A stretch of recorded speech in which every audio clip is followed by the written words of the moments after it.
जब केजरीवाल की गलत पॉलिसी का विरोध करो तो बोले ये भाजपा का आदमी है, जब कांग्रेस की गलत पॉलिसी का विरोध करो तो बोले भाजपा का। इसका मतलब बाकी किसी पार्टी के गलत पॉलिसी का विरोध न किया जाए, सबको क्षम कर दिया जाए, मोदी के नाम पर खेल जाओ, ये नहीं होगा। 70 में 62 63 सीट लाते हैं, 70 में 3 भी हो जाएगा। कांग्रेस की भी सरकार थी, इतिहास भूला नहीं जाता। जो आज साहिब मसनद है कल नहीं होंगे, किराएदार है, जाती मकान थोड़ी है। और तीनों बार मैनिफेस्टो में कहने के बाद उस पर अमल नहीं किया, ये बातें खल रही है कि आपने मैनिफेस्टो में जो लिखा वो पूरा क्यों नहीं किया।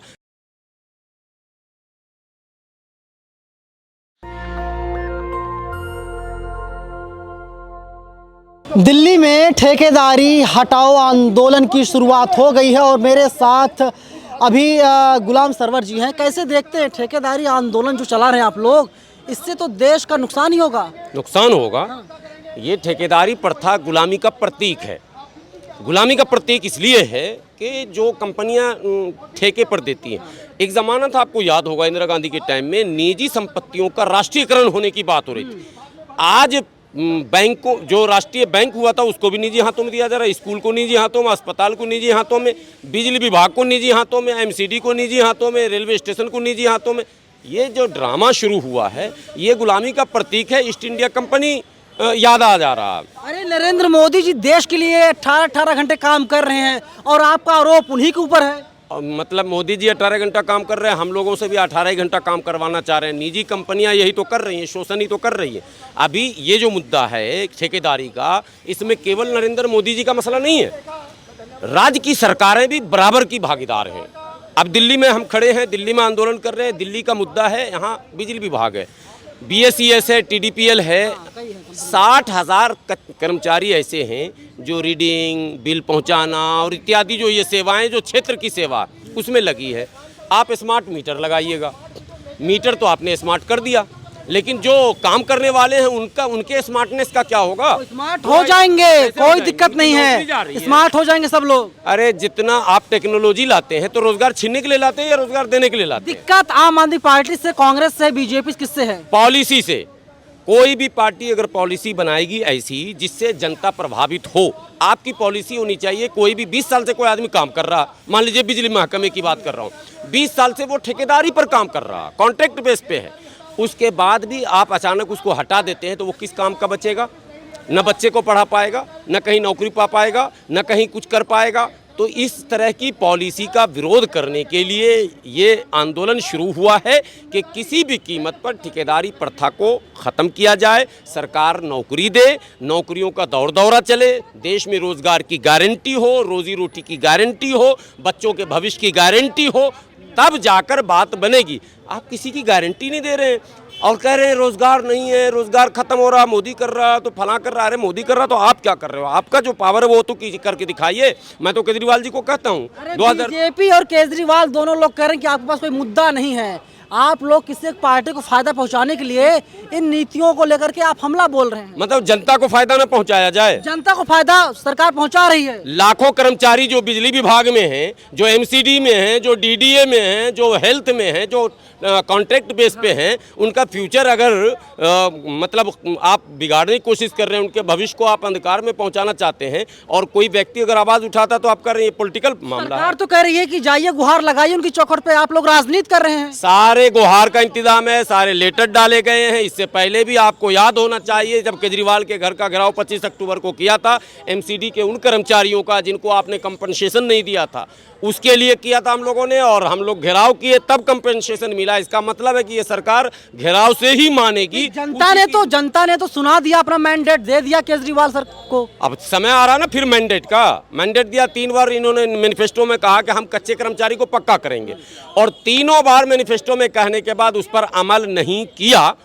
ये बातें खल रही है कि आपने मैनिफेस्टो में जो लिखा वो पूरा क्यों नहीं किया। कच्चे कर्मचारियों को पक्का करने का आपने वादा किया था, वादा केजरीवाल जी पूरा करो और नहीं तो कुर्सी खाली करो। आप कुछ भी कर लीजिए, केजरीवाल साहब कहते दिल्ली में केजरीवाल केंद्र में, तो आप ये मत कहिए कि हम भाजपा के दलाल हैं। ये भी एक जहर है। जब केजरीवाल की गलत पॉलिसी का विरोध करो तो बोले ये भाजपा का आदमी है, जब कांग्रेस की गलत पॉलिसी का विरोध करो तो बोले भाजपा का। इसका मतलब बाकी किसी पार्टी के गलत पॉलिसी का विरोध न किया दिया जाए, सबको क्षम कर दिया जाए, मोदी के नाम पर खेल जाओ, ये नहीं होगा। इसलिए केजरीवाल जी अपना वादा पूरा करो, नहीं तो रास्ता आपको बुढ़िया बिस्तर बांधने के लिए तैयार हो जाना है। केजरीवाल साहब कहते हैं दिल्ली में केजरीवाल बेहतर है, केंद्र में मोदी जी बेहतर हैं और सर्वे कर देश लीजिए, अभी सारे दिल्ली आएंगे, आगे बढ़ रहा सारे है। कर्मचारी आए हुए, सबसे पूछ लीजिए, सर्वे कर लीजिए, बता देंगे क्या संकट है। आप केजरीवाल जी कह तो रहे, मंचों से कहने से मसले का हल नहीं है ना। आप काम कराइए धरातल पर ना, जहां संकट है वहां आइए ना। जो लोग इस प्रथा के शिकार मध्य प्रदेश में है, मोदी जी वहां गए हुए हैं। नहीं, वो एक अलग मैटर है। आज विशुद्ध रूप से दिल्ली की जो समस्या है, दिल्ली में अब पानी और बिजली की राजनीति हुई, पानी और बिजली के नाम पर सरकार बनी, लेकिन पानी और बिजली विभाग में जो लोग कार्यरत हैं ठेके पर, उनके भविष्य पर कोई अगर बात नहीं होगी तो ये नाइंसाफी होगी। हमको फ्री में बिजली, फ्री में पानी, केजरीवाल शीश महल अपना दे दे पहुंचाने वाला है। ये जो एसेंशियल सर्विस है, पानी और बिजली पहुंचाने वाला कोई है ना भाई। आपने पॉलिटिक्स कर लिया, आपने कहा ठीक है 200 यूनिट फ्री, पानी फ्री। तो आप ये बताइए, तो क्या आप चाहते केजरीवाल अपना शीश महल जनता को दे दे? है कि नहीं? वो लोग जो पानी पहुंचा रहे हैं, वो लोग जो बिजली पहुंचा रहे हैं, वो जो रात के अंधेरे में एक बार फोन जाता भाग के आते हैं, उनके भविष्य को मतलब आप ऐसे छोड़ देंगे राम भरोसे?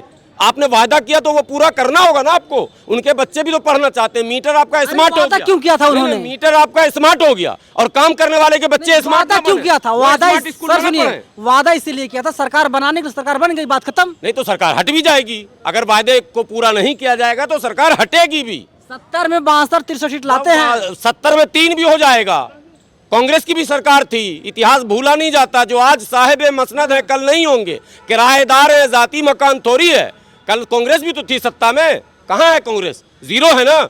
आज 67 में अगर 62 और 70 में 62, ये सब कहने की बातें हैं, ये घमंड और गुरूर की बात है। अगर आम आदमी पार्टी को ये गुरूर हो गया है कि 70 में 62 हमने ले लिया तो हमें कोई नहीं हटाएगा, तो ये खेल उलट जाएगा। मतलब आप ऑन कैमरा केजरीवाल को चैलेंज कर रहे हैं। चैलेंज की बात ही है भाई। मैं कह रहा हूँ केजरीवाल जी, अगर आपको ये गुरूर है कि 70 में 62 हमको है हो गया तो अब हमको कोई नहीं हटाएगा। जिसने 62, यही कर्मचारी घर घर घूम रहे थे भाई, यही तो कह रहे थे कि मेरा भविष्य उज्जवल होने वाला है, मुझे जो है पक्का किया जाएगा। तो कहा हो गया केजरीवाल जी, आपने जो माइक पे चिल्ला चिल्ला के कहा था सबको पक्का कर दूंगा, तो अब इनके भविष्य को आप अंधकार में क्यों डालने की योजना बना रहे हैं? इनके पक्काकरण का ऐलान किया जाए, नहीं तो ठेकेदारी हटाओ राष्ट्रीय संयुक्त मोर्चा के बैनर तले केजरीवाल सरकार की नींद हराम कर दी जाएगी। क्या नुकसान हो रहा ठेकेदारी प्रथा से? नुकसान ही नुकसान है, फायदा क्या है ये बताइए ना।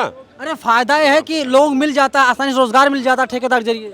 नहीं, रोजगार सरकार देने का काम है सरकार का, वो रोजगार दे, आसानी से मिल ठेकेदारी के खिलाफ आंदोलन है इनका, इन लोगों का सरकार पे लगातार लोग हमला बोल रहे हैं, चाहे केंद्र की मोदी सरकार हो या दिल्ली की केजरीवाल सरकार। क्या आपको भी लगता है ठेकेदारी प्रथा को खत्म कर देना चाहिए? कमेंट बॉक्स खुला हुआ है, अपनी राय आप लोग हमें जरूर बताइएगा। कैमरा पर्सन बॉबी के साथ मैं नवीन कुमार नंदन, national Dastak ITO Delhi. National Dastak की आपसे गुजारिश है कि अगर इसको बचाना चाहते हैं तो नेशनल दस्तक को सब्सक्राइब करने के लिए रेड कलर के सब्सक्राइब बटन को दबाएं, फिर बेल आइकन की घंटी दबाएं।